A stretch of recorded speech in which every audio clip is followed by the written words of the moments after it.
খাবার দাও।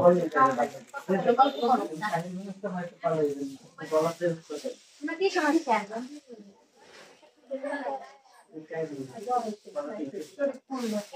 এটা তো মনে করেন দেখেন যে আমি তো অসুস্থতা আপনার জন্য উপর আল্লাহর কাছে সমাধান থাকতে হবে, প্রার্থনা করতে হবে। তাহলে তুমি এই ব্যথা থেকে বেঁচে থেকে আমার দূর করো।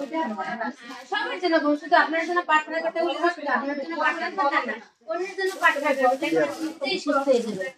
সবসময় নিজের জন্য প্রার্থনা করবেন, নিজের জন্য নামাজ পড়তে বলে অন্যজনের জন্য মোনাজাত করবেন সবসময়, জানলো তুমি ওকে সুস্থ করবে। দেখবেন যে আপনি নিজে সুস্থ হয়ে যাবেন আজকে, ঠিক আছে? মানে ছোট্ট উপহার, এটা একদম দামি না, এটা আপনার জন্য যা একজন দিই ভালোবাসা।